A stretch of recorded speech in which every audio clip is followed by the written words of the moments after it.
Class 8th science chapter 13 sound page number 159 NCERT.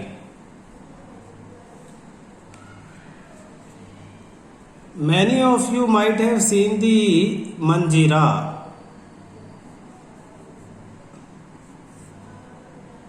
cymbals, the ghatam and the note mud pots and the करताल। ये क्या नाम बेटा, जो नाम आपको अजीब अजीब से लग रहे हैं, ये इंडियन इंस्ट्रूमेंट्स हैं प्रोड्यूसिंग म्यूजिक।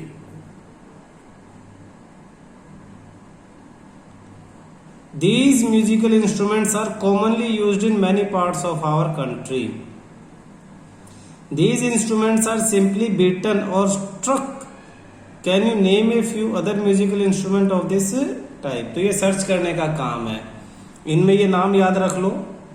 आप गूगल पे नाम टाइप करोगे तो इनके फिगर डायग्राम वगैरह आ जाएंगे, नाम याद रखने में आसानी रहेगी।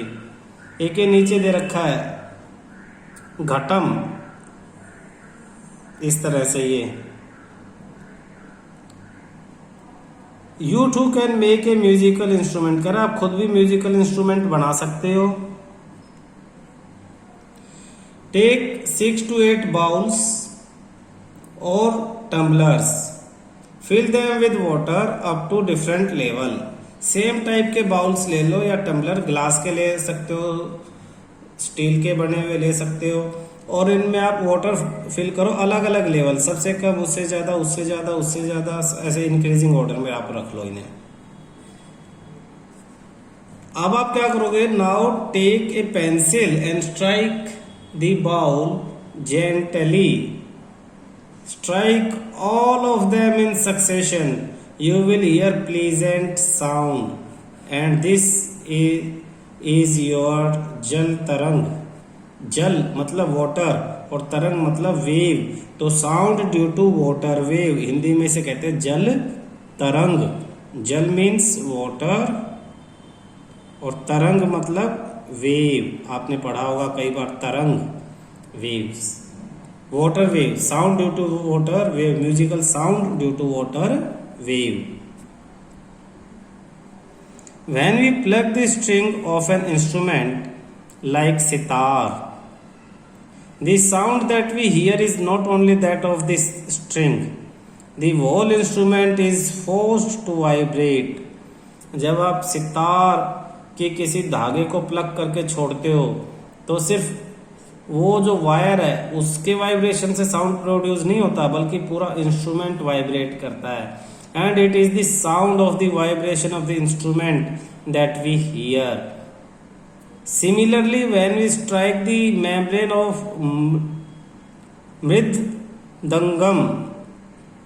मृदंगम, आपने जो ढोल एक तरह से होते हैं, the sound that we hear is not only that of the membrane, सिर्फ उस पे जो ढोल पे जो membrane होती है उसका साउंड नहीं होता, but the whole body of the instrument जो है वो वाइब्रेट करती है और साउंड प्रोड्यूस करती है। तो ये नाम जरूरी याद रखना बेटा, मृदंगम, ठीक है, सितार। और ये जो कॉन्सेप्ट इसमें याद किया कि सिर्फ वायर या मेम्ब्रेन वाइब्रेट नहीं करती, होल बॉडी वाइब्रेट करके साउंड प्रोड्यूस करती है। When we speak, does any part of our body vibrate? Yes, our throat, हमारा जो गले का हिस्सा, आप वहाँ हाथ रख के देख सकते हो। जब हम बोलते हैं तो हमारे गले का जो फ्रंट पोर्शन है वो वाइब्रेट करता है। Sound produced by human beings, अगला ही टॉपिक हमारा यही है कि ह्यूमन बीइंग्स के अंदर साउंड कैसे प्रोड्यूस होगा। Speak loudly for a while और सिंग ए सॉन्ग और buzz like bee, put your hand on your throat. अब इसमें इंपॉर्टेंट नाम याद आया, थ्रोट, इसे ध्यान रखना। अपने गले के फ्रंट वाले हिस्से को थ्रोट कहते हैं। जो फिगर में नीचे दिखाया वो आपकी बुक में नीचे फिगर है। Do you feel any vibration, ये देखो, ये जो है आपका गला, इसके ये फ्रंट पोर्शन, इसको थ्रोट कहेंगे। यहाँ हाथ रख के आप देखोगे बोलते हुए, तो पूछ रहा वाइब्रेशन फील किया आपने बोलते हुए? यस किया। तो अब इसमें आगे समझने वाली बात क्या है, in humans this sound is produce, यहीं से आपका एक आंसर आ जाएगा। क्वेश्चन में पूछेंगे कि how sound produced by the humans, तो आप लिखोगे in humans the sound is produced by voice box. जैसे कंप्यूटर के साथ स्पीकर रखा होता है ना, एक स्पीकर रखा होता है, उसे वॉइस बॉक्स कहेंगे। ऐसे ही हमारे गले में भी एक स्पीकर फिट है, उसे हम वॉइस बॉक्स कहेंगे। तो ह्यूमन इसी वॉइस बॉक्स से साउंड प्रोड्यूस करेंगे। और इसका साइंटिफिक नाम क्या है? Larynx. Larynx. Put your finger on the throat and find the hard pump that seem to move when you swallow. जब आप खाने को स्वेलो करते हो, सांस को स्वेलो करते हो, तो कुछ ना कुछ हार्ड है वो मूव करता है गले के थ्रोट के पास। आप हाथ रख के उस पार्ट को पहचान सकते हो। This part of the body is known as voice box, और इसी पार्ट को वॉइस बॉक्स कहते हैं। It is the upper end of the windpipe. Windpipe का सबसे ऊपर का एंड पाइप है ये अपर पार्ट। विंड पाइप जिसमें से हवा हमारे बॉडी के अंदर जाती है, उसका अपर पार्ट है। Two vocal cord are stretched across the voice box. Voice box के दोनों तरफ दो वोकल कॉर्ड लिपटी हुई है, स्ट्रेच हो रखी हैं। और Linux in such a way that it leaves A narrow slit between them. Narrow slit, slit का मतलब रास्ता। जैसे कि मैं ऐसे फिंगर करूं और ये फिंगर्स के बीच में ये मैं ऐसे ये जगह देखो, मेरे इन फिंगर्स के बीच में ये जो जगह दिखाई दे रही है, तो इसे स्लिट बोलते हैं। तो समझ लो एक ये आपके पास है एक कोड और एक कोड ये है, जिसने बीच में ये नैरो स्लिट जो है छोड़ी हुई है रास्ता। तो स्लिट का मतलब समझ में आ गया ना। नैरो मतलब बहुत बारीक, भीड़ा। Narrow slit between them for the passage of air, और इसी रास्ते से एयर पास होती है। क्लियर है? फिगर में देखो, ये फिगर है आपके पास नीचे फिगर आपके, ये दो वोकल कॉर्ड है, एक ये और एक ये, और दोनों ने ये बीच में नैरो स्लिट जो है वो छोड़ी हुई है, इसी में से एयर पास होगी। When the lungs force air through the slit, अब लंग्स जब एयर को बाहर फोर्स करेंगे तो विंड पाइप से आएगी, और विंड पाइप के एंड में ये हमारा वॉइस बॉक्स है। वॉइस बॉक्स के अंदर जो रास्ता है एयर निकलने का वो स्लिट है। तो लंग वो थ्रू स्लिट, स्लिट के थ्रू वो बाहर आएगी। The vocal cord vibrate. अब क्या है, हमारी जो दोनों तरफ की जो वोकल कॉर्ड्स हैं वो वाइब्रेट करेंगी। वाइब्रेट हमारे मन के अकॉर्डिंग करेंगे, हमारा कंट्रोल है उन पे। और वाइब्रेशंस जो है वो साउंड प्रोड्यूस करेंगी, producing sound. Muscles attach to the vocal cord can make the cord tight और लूज। जो मसल्स वोकल कॉर्ड से कनेक्ट हैं वो वोकल कॉर्ड को टाइट और लूज करती हैं, जिससे वाइब्रेशन क्रिएट होगा। When the vocal cord are tight and thin the type of quality of voice is different. एक केस आप यहाँ पे मार्क कर लो, when vocal cord are tight, जब वोकल कॉर्ड टाइट होगी और स्लिट जो है वो थिन हो जाएगी बिल्कुल, तो एक अलग तरह का साउंड प्रोड्यूस होगा। From that when they are loose and thick, जब वोकल कॉर्ड लूज होगी और मोटी थिक होगी तो अलग तरह का साउंड प्रोड्यूस होगा। Let's see how the vocal cord function. Vocal cord कैसे काम करती हैं, हम एक्टिविटी से उस चीज को समझने की कोशिश करेंगे। Take two rubber strips of same size, place these two pieces on one above the other, stretch them tight, now blow air through the gap between them. As the air blow through the stretched rubber strips, a sound is produced. You can also take a piece of paper. ये बच्चे school में भी करते थे, हमारे time तो बड़ा करते थे, अब पता नहीं करते हैं या नहीं। यू कैन ऑल्सो, ये तो क्या है, इस दो रबड़ स्ट्रिप्स ले ली आपने और दोनों एक साथ रखी एक दूसरे के ऊपर खींच लिया दोनों तरफ से पकड़ के और उनके गैप के बीच में आपने एयर को प्रेस किया, आप देखोगे साउंड प्रोड्यूस होगा। दूसरा क्या है, पीस ऑफ पेपर, एक पेपर लिया विद ए नैरो स्लिट और उसमें एक नैरो स्लिट आपने फॉर्म कर दी and hold it between your finger as shown in figure. ये फिगर में देखो बेटा कैसे करना है। पहले वाला तो आप ये दो रबर स्ट्रिप्स ले लो, उन्हें ऐसे पकड़ के उनके बीच में से साउंड प्रोड्यूस कर सकते हो। दूसरा बड़ा इंटरेस्टिंग है, आप एक पेपर को बैंड करोगे, पेपर बैंड करके आप यहाँ से इसे ऐसे कट कर लोगे। ये ऐसे सीधा था ना, तो सीधे को आपने यहाँ से ऐसे उंगली से हाथ से फाड़ लिया अलग से और दोनों तरफ से ऐसे बैंड कर लिया। अब क्या है, इसे माउथ के ऊपर ऐसे सीधा रखो, ये स्लिट बाहर की तरफ है और अंदर से एयर जब आप प्रेस करोगे तो इसमें से जो एयर बाहर आएगी वो एक अलग ही तरह का साउंड रहेगा। सेम यही हमारे वोकल कॉर्ड के अंदर है। ये दोनों तरफ वोकल कॉर्ड है, बीच में स्लिट है। जब लंग्स से यहाँ से एयर निकलती है तो वाइब्रेशन क्रिएट होगा और साउंड प्रोड्यूस होगा। साउंड किस तरह का होगा वो डिपेंड करेगा कि जो हमारी मसल्स हैं वो वोकल कॉर्ड को लूज करती हैं या टाइट करती हैं। ठीक है। The vocal cord in man are about 20 millimetre long. सिर्फ 2 सेंटीमीटर, इतनी सी पेन का इतना सा 20 millimetre. In women's these are about 15 millimetre. तो मैन और वुमेन में इनका साइज अलग है, आप इसे याद रख सकते हो। Children have very short vocal chords.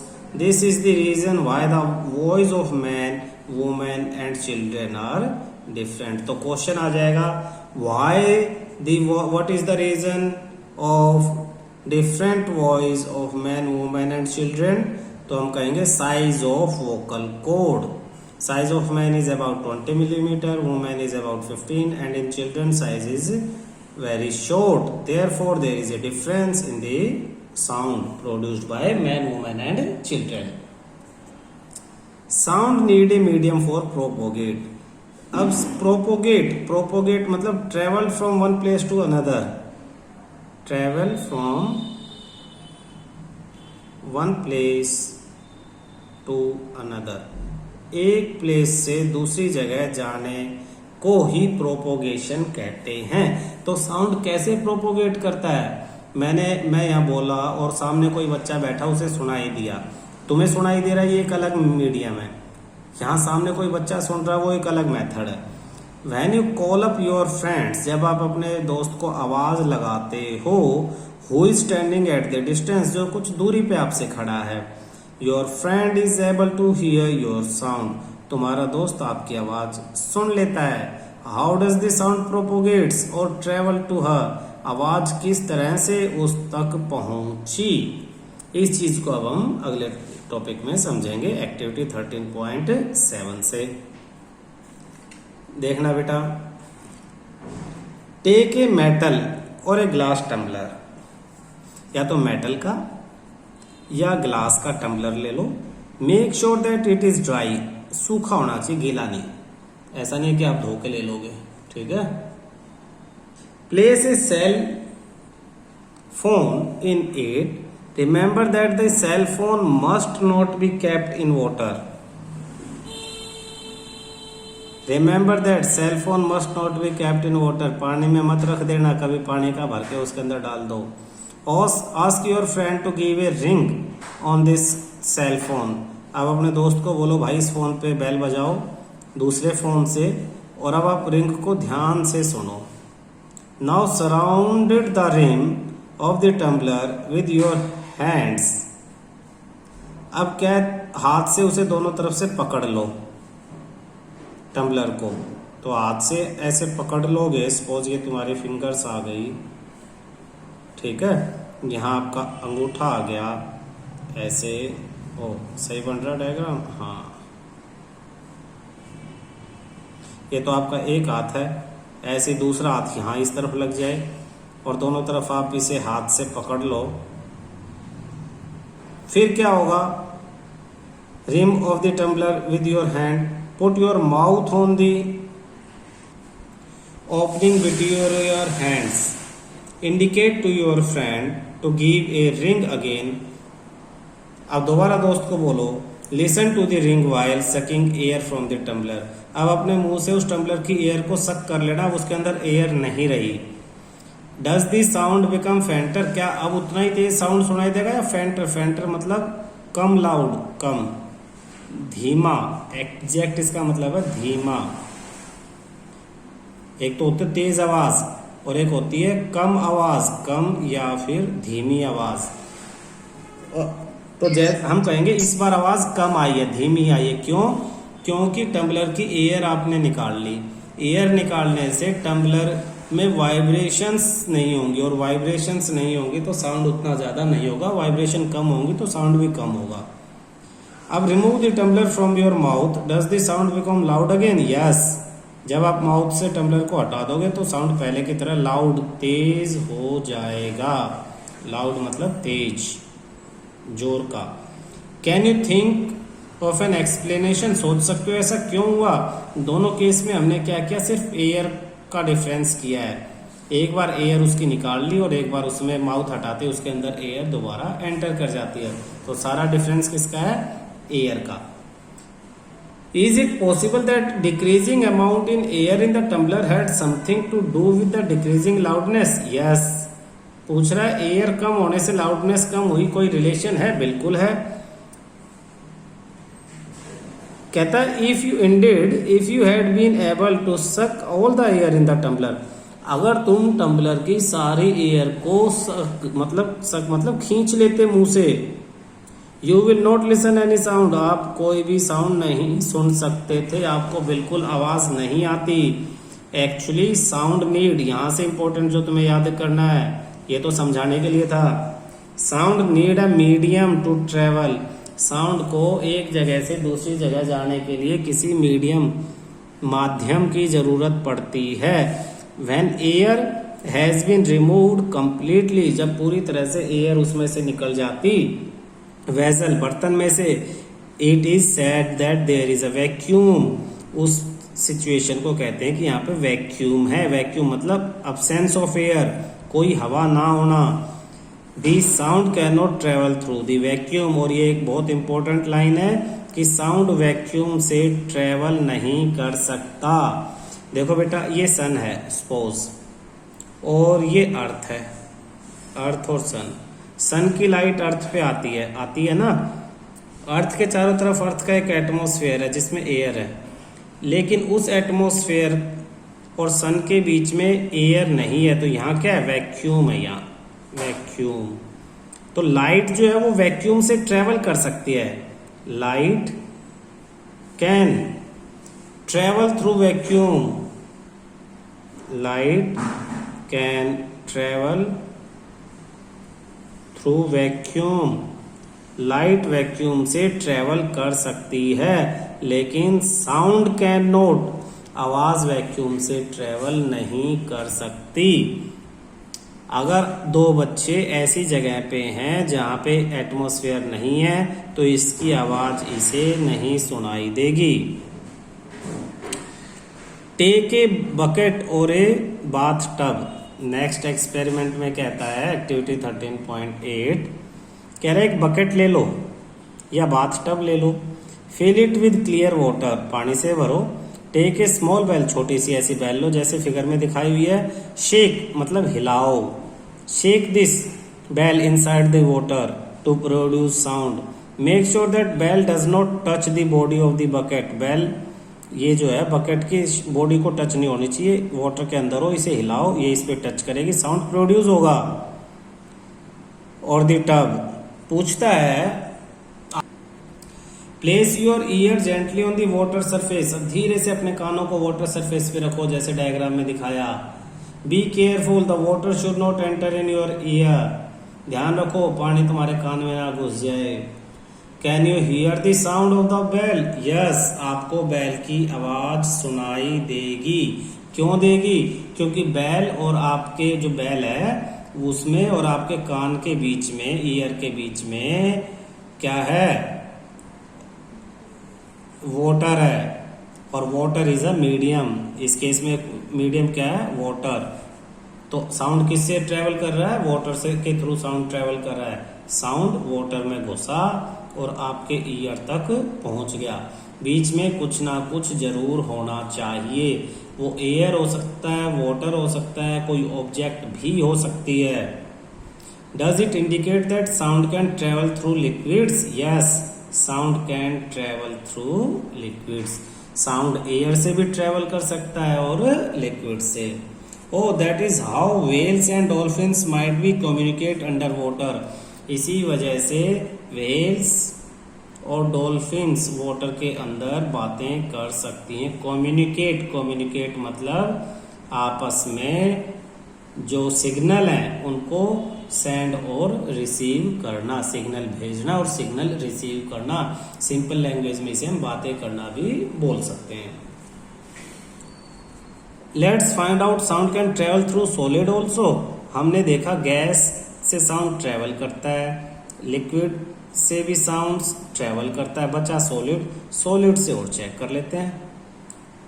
आप ये ले सकते हो, देखना इस तरह से एक एक्टिविटी आप कर सकते हो। एक बड़ा लंबी डंडी है, इसके एक किनारे को बच्चे ने कान पे लगाया और दूसरे पे दूसरा बच्चा बिल्कुल हल्के से हिट कर रहा है, तो इसका साउंड इसे सुनाई दे जाएगा, लेकिन कान से हटाएगा तो ये साउंड सुनाई नहीं देगा। जैसे मैंने पिछली क्लास में टेबल का बताया था कि टेबल पे एक कोने पे कान रखो और दूसरे कोने पे किसी से बहुत हल्का हिट करवाओ तो साउंड आराम से ट्रेवल कर जाएगा। इसे पढ़ते हैं।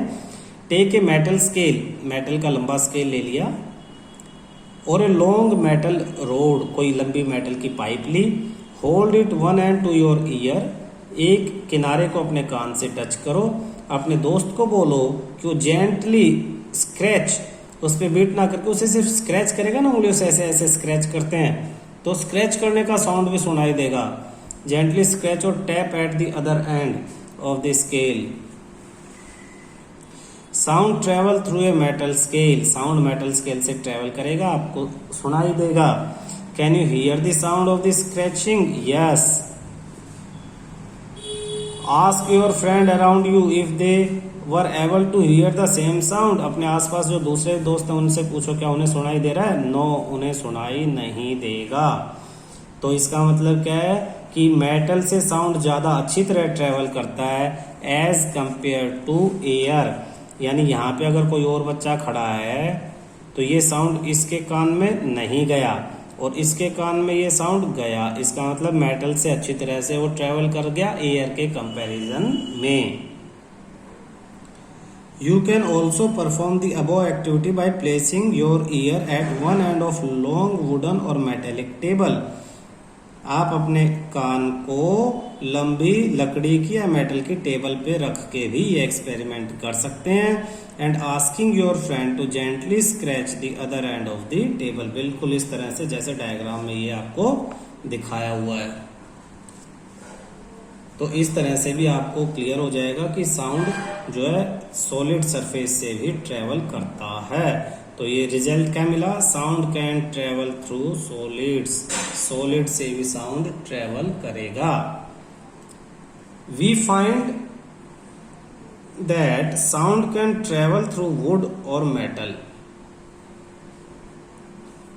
इन fact sound can travel through any solid. You can perform interesting activity to show that sound can also travel through string, धागे में से भी, string धागे। Have you ever made a toy telephone? क्या तुमने टॉय टेलीफोन बनाया है? छोटे बच्चे बनाते हैं इस तरह का phone. Can you say that sound can travel through string? तो टॉय टेलीफोन में ये अगर बहुत धीरे से बोलेगा तो साउंड इस धागे में से इसके कान तक पहुंच जाएगा और आसपास जो लोग खड़े हैं उन्हें वो आवाज नहीं सुनाई देगी। क्लियर है? एक टॉय टेलीफोन कैसे बनता है तुम्हें पता है? कप, जो ग्लास होते हैं, कप होते हैं, उनमें छेद किया दो में, धागे को उसमें से एक तरफ से डाला और दूसरे में भी दूसरी अंदर से डाल के दूसरी तरफ गांठ लगा दी और खींच लिया। ये बिल्कुल टाइट होना चाहिए, तब यहां से आवाज यहां तक सुनाई देगी। ये काफी डिस्टेंस होगा तब भी। Next, we have learn so far that vibrating objects produce sound and it is carried in all direction in a medium. अभी तक हमने जो भी पढ़ा उससे क्या रिजल्ट निकल के आया कि वाइब्रेटिंग ऑब्जेक्ट्स साउंड प्रोड्यूस करती हैं और वो सब डायरेक्शंस में किसी ना किसी मीडियम के द्वारा ही ले जाया जाता है। The medium could be gas, medium कोई गैस भी हो सकती है, कोई लिक्विड भी हो सकती है या कोई भी सॉलिड हो सकती है। अब अगला क्वेश्चन है कि साउंड प्रोड्यूस हुआ, साउंड ट्रेवल हुआ, अब साउंड सुनाई कैसे देता है, how do we hear it. अब बहुत इंपॉर्टेंट है कि हमें साउंड सुनाई कैसे देता है। We hear sound through our ears, हम अपने कानों से, भी सबको पता हम अपने कान जो है उनसे ही साउंड को सुनते हैं, ठीक है ना, कोई नई बात तो है नहीं। लेकिन सिंपल ईयर्स का मतलब हमें ये बाहर से जो दिखाई देते हैं उनके बारे में पता है। इस चैप्टर में हम उनके अंदर के डायग्राम को पढ़ेंगे। The shape of the outer part of the year is like funnel. Funnel क्या होता है, देखना फनल की शेप ये होती है बेटा, ये यहाँ ज्यादा एरिया है, यहाँ से आप वाटर वगैरह डाल सकते हो और वो नीचे कम एरिया में घुस सकता है। तो हमारा जो ईयर है, आउटर ईयर, वो भी फनल की शेप का है जो ज्यादा साउंड को कलेक्ट करके एक पाइप के थ्रू अंदर भेज देगा। अगर मैं दिखाऊं तो ईयर बाहर की शेप कुछ इस तरह की है, ये साउंड कलेक्ट करती है और इस पाइप के थ्रू उस साउंड को अंदर भेजती है। तो किस तरह का है ये, funnel shape. When sound enter it travel down a canal at the end of which there is a thin stretch membrane. जब ये साउंड अंदर एंटर करेगा तो इस कैनाल से ये अंदर जाएगा और इस कैनाल के एंड पे एक मेम्ब्रेन लगी हुई है, membrane there is a thin stretched membrane, it is called ear drum. जैसे आपने ड्रम देखे हुए हैं, ड्रम के ऊपर एक मेम्ब्रेन लगी है, ऐसे ही हमारे ईयर के अंदर इस पाइप के एंड पे ये मेम्ब्रेन लगी है। जैसे बलून को टाइट करके इस पे लगा दिया है खींच के रबड़, और इसी मेम्ब्रेन को ईयर ड्रम कहेंगे। बाहर वाले इसको पिन्ना कहते हैं, PINNA, पिन्ना। इसे कहते हैं ईयर कैनाल। जैसे वाटर कैनाल होती हैं, ऐसे ये ईयर कैनाल, हमारे ईयर के अंदर एक जिससे साउंड यहाँ से यहाँ तक ट्रेवल करता है और इसके लास्ट में जो मेम्ब्रेन है इसे ईयर ड्रम कहेंगे। It performs an important function, ear drum का बड़ा इंपॉर्टेंट फंक्शन है। To understand that the ear drum what ear drum does, let's build a tin can model of the ear drum. आप एक tin can से ear drum का model जो है बना सकते हो। टेक ए प्लास्टिक और टिन कैन, प्लास्टिक या टिन के कैन ले लो, कट इट्स एंड, उसके दोनों एंड कट कर लो। Stretch a piece of rubber balloon across one end of the can and fasten it with a rubber band. Put 4 or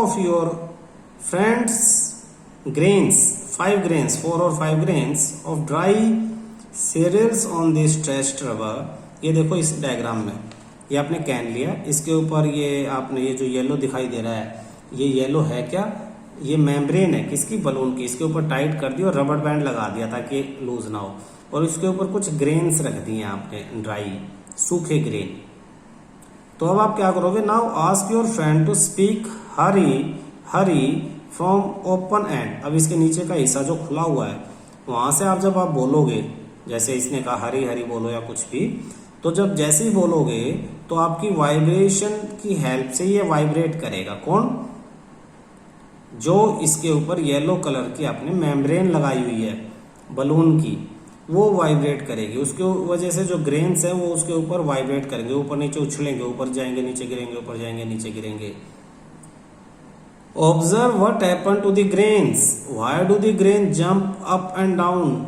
जैसे ये हरी बोलता है तो इसका जो साउंड है, ये नीचे से साउंड ऊपर जाएगा और साउंड के जो वाइब्रेशंस हैं, वाइब्रेशंस के अकॉर्डिंग ये वाइब्रेट करेगा ईयर ड्रम, और ये ईयर ड्रम की तरह से ये मेम्ब्रेन वाइब्रेट करेगी। तो मेम्ब्रेन वाइब्रेशन में एक बार ऊपर जाएगी और एक बार नीचे, उसकी वजह से ग्रेन भी ऊपर उछलेंगे और नीचे गिरेंगे। क्लियर है? The ear drum is like a stretched rubber sheet, sound vibrates make the ear drum vibrate. Sound के वाइब्रेशन से ईयर ड्रम वाइब्रेट होगा। The ear drum sends vibration to the inner ear, there a signal goes to the brain, that is how we hear. Sound जो है ear drum से, ये यहाँ पे ये मेम्ब्रेन है ईयर ड्रम से ये इनर ईयर को जाएगा और इनर ईयर से सिग्नल जो है ब्रेन को जाएगा। ठीक है, तो ये इनर ईयर में क्या काम होगा वो आपकी क्लास में नहीं दिया, वो 9th क्लास में दिया है, लेकिन फिर भी हम इसी क्लास में उसे डिटेल में स्टडी करेंगे कि कैसे ये जो वेव्स है मैकेनिकल वेव ये इलेक्ट्रिकल सिग्नल में जनरेट होंगे और ब्रेन तक जाएंगे और ब्रेन कैसे समझेगा कि क्या साउंड प्रोड्यूस हुआ है। क्लियर है?